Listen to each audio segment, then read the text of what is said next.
రే వాళ్ళు అనుకుంటున్నారా మీ బామ్మరి కదా వాళ్ళు అక్కని చేసుకున్నప్పుడు మన ఇంటి చుట్టాం కదా అరే బామ్మరిది అంటాడు ఒకటి ఉండాలిరా రేపు నువ్వు వాళ్ళ ఇంటికి పోతావు అక్కడ వాళ్ళు ఉన్నారా మీ బామ్మరిది దగ్గరపై ఇతరే బామ్మరిది అనుకో మా బామ్మరిది ఉన్నాడు నేను పోయిందంటే మంచిగా మటన్ తెస్తాడు చికెన్ తెస్తాడు నాకు కోట తెస్తాడు బీరు పెట్టుకొని తాగుతాడు రేపు నీకు తేడా ఏదనుకున్నాడు బామ్మరిది అంటే ఉండాలిరా బామ్మరిది అంటే ఏ లంగపెంటి కాడే నేను నాకు ఏమేమో సింబల్ పెట్టిండు.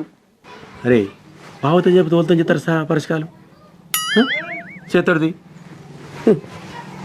బా నువ్వు బీరు తాగుతావు అనే తాగుదా నువ్వు బీరు తాగు నాకు ఒక్క నీర కట్టి ఒక డబ్బా నిండా సరేనా తాగుదాం. ఏ బామ్మడి మనోడేనే. అదిరా బామ్మరిది అంటే బామ్మరిది మనోడే. సుగుణ మా డాడీ చికెన్ తెస్తాడు అండూరి. బామ్మరిది నీకు నీరా నాకు ఒక బీరు మా డాడీకి ఒక కూడదు కూర్చుందా ఇన్నే. అల్లుడు మీ పెద్ద పాపని మీ అత్తమేమని అంటారా?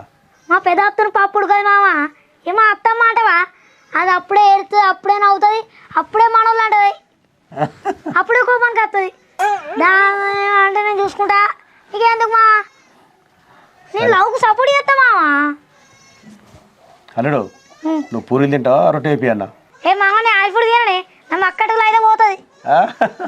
అయితే బత్త అవుతుంది. బా గడుకు ఫోన్ చేసినావా? ఎంత చెప్పాలరా నీరా? ఒక్క 20 రూపాయలు థమ్సప్ డబ్బా చెప్పు. ఏ గదేడే వెళ్తారా లీటర్ అంతా చెప్తుంది తాగుదు నీకు కాకపోతే వాళ్ళకి వెళ్తాను అవునా డాడీ? అంతే అంతే. సరే సరే కానీ మొహం కడుకోపోరి చాయ్ తాగుతురు. అత్తమ్మ నేను చాయ్ పెట్టాలా?